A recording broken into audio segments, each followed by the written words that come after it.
খুব ঝামেলায় আছি। 16টা বছর থাকি ইলিশ মাছ খাইতে পারি না। 16 বছর তো এটা কমেই বললাম।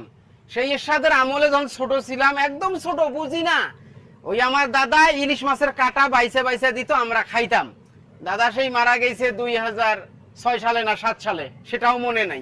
এই ইলিশ মাছ নিয়ে এখন বর্তমানে আমরা ঝামেলায় আছি। শুনলাম দাদা বাবুরা ইলিশ মাছের জন্য আবেদন করছে, তাদের পূজায় নাকি ইলিশ মাছ লাগবে। দেখো বাবুরা, ইলিশ মাছ দেখুন, আমরা 16 বছর পর ইলিশ মাছ খাবো। আমরা বাঙালির প্রত্যেকটা ঘরে ঘরে বলতে কি, গরিব মিসকিনের মধ্যেও পার্থক্য আছে। মিসকিন যারা দিন আনি দিন খায়, এই বেলা খাইলে ওই বেলা কি আছে তারা জানে না যে কি খাবে। ওই তাদেরও ঘরও যতক্ষণ তাদের ঘরে ইলিশ মাছ পৌঁছায় নাই, রূপালী ইলিশ পৌঁছায় নাই, পদ্মার ইলিশ পৌঁছায় নাই, চাঁদপুরের রূপালী ইলিশ পৌঁছায় নাই, ততক্ষণ বাবা আমরা কোথাও ইলিশ দেব না। তাছাড়া বর্তমান আমাদের এখন পাকিস্তান কিন্তু ভালো বন্ধু এবং চীন খুব ভালো বন্ধু। এখন যেহেতু বন্ধু, নতুন বন্ধু হয়ে গেছে, ওখান থেকে পেঁয়াজ নিচ্ছি, লঙ্কা নিচ্ছি, এলাচ নিচ্ছি, তারপরে লবণ নিচ্ছি। ওদেরকেও তো একটু দিতে হবে ইলিশ, আমাদেরকে অবশ্যই দিতে হবে ইলিশ, কারণ যেহেতু তারা আমাদেরকে দিচ্ছে। এক দাদা বাবু বলতেছে যে তোরা পাকিস্তান থেকে পেঁয়াজ আনতেছিস, সেখানে নাকি পাথরের টুকরা ঢুকে দিচ্ছে। তাও ভালো, পাথরের টুকরা দিলেও তো আমাদের লাভ। ওই পাথরের টুকরা আমরা জমাইতে কোনো এক সময় আমরাও ফারাক্কার বাদ দিতে পারি ওই পাথর দিয়া। সেটা তো বড় কথা না, কথা হইলো বাপ ইয়ার ছোড়কর গয়া তা কি তেরি মা। পাথরে দেখ আর আংরায় দেয় তো কিছু একটা তো দেয়, পিএস তো দিচ্ছে। আপনাদের ওখান থেকে তো আমাদের পিএস চেয়ে নেওয়া হচ্ছে না, আমরা তো আর আবেদন করতেছি না, কিন্তু আপনারা আবেদন করেছেন দাদা বাবুরা। ওটা বিশেষ বিবেচনার ব্যাপার। কেন?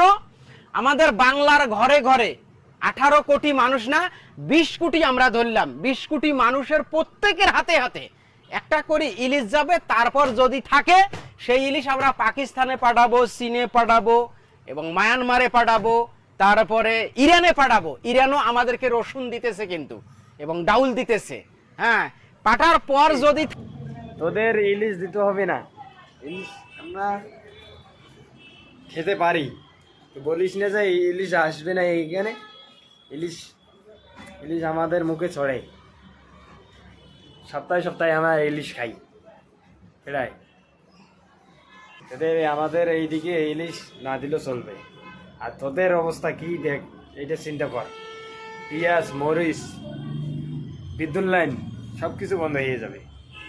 এর অবস্থা কি হবে দেখ, চিন্তা কর, এটা একবার ভাবি দেখ। ওদের না দিলেও চলবে।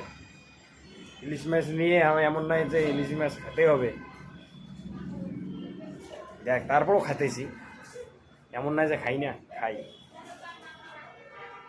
বিদ্যুৎ লাইন তোর দেখ, বিদ্যুৎ লাইন বন্ধ হয়ে যাচ্ছে, তারপর দেখ অনেক কিছু, অনেক ধরনের জিনিসে বন্ধ, এই দিকে যাবে না।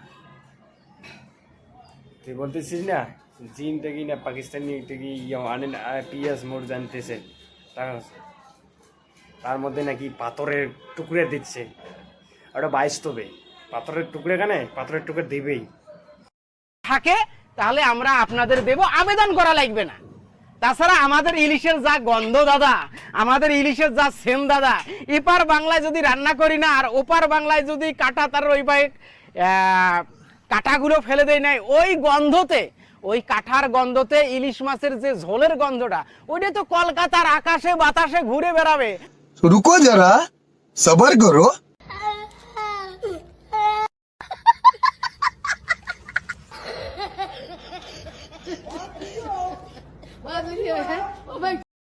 আপনাদের নাকে পড়লে তো ইলিশ মাছ খাওয়ার স্বাদেই হয়ে গেল। অতএব আবেদন করার দরকার নাই। আমরা বহু বছর থেকে ইলিশ মাছ খাইতে পারি না। আমাদের 1,000 বিজ্ঞানীর মা এই দেশে থেকে তোদের ওখানে ইলিশ দিত টন কাটন, metric ton, 6,000 metric ton, 7,000 metric ton. দুঃখে বুকটা ফাটি যায়। আমাদের দেশে ইলিশ হয়, আমাদের পদ্মার দেশে ইলিশ হয়, আমাদের পদ্মা নদীতে ইলিশ হয়, সেই ইলিশ আমরাই খাইতে পারি না। অথচ তোরা কিলো 200-300 কিলো কিনি খাইস। আহ, কি দুঃখ! এই দুঃখ রাখার তো জায়গা নাই। এখন আমরা সুদে আসলে ইলিশটা খাবো, পেট পুরে খাবো, মন পুরে খাবো। খাওয়ার পর যদি থাকে তাহলে ইয়ে বললাম বন্ধু রাষ্ট্রগুলাকে দেব, দেওয়ার পর যদি থাকে আবেদন করা লাগবে না দাদা বাবুরা, আমরা পৌঁছে দেব। যেহেতু তোমাদের পূজা আছে, পূজায় দিতে হবে না, দিয়ে দেব, আবেদন করা লাগবে না। আর আমাদের পিএস লঙ্কার ভয় দেখে লাভ নাই। পিএস লঙ্কা ছাড়াও আমরা তো মানে পিএস ছাড়াও তো খাইতেছি না। হ্যাঁ, এক চমৎকার খাইতেছে ইলিশ, ভালোই লাগতেছে। Thank you.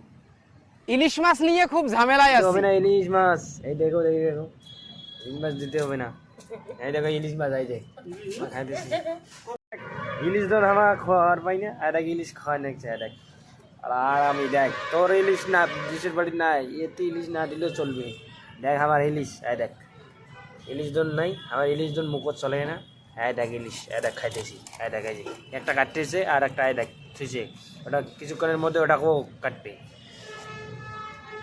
তোদের ইলিশ দিতে হবে না, ইলিশ না হইলেও চলবে আমার। আর তোদের দেখ কারেন্ট লাইন, বিদ্যুৎ লাইন বন্ধ হয়ে যাবে, পিএস মরুস সব কিছু বন্ধ হয়ে যাবে, তোর আফসানি বন্ধ হয়ে যাবে রে। দাঁড়া, এত দিদিরেস কে, খবর কর। দেখ দেখ দেখতে দেখ দেখ কিরকম করে, দেখ দেখ দেখ রে মাছ টাটকাই আছে, মাছটা বেশি, তোকে দিতে হবে না।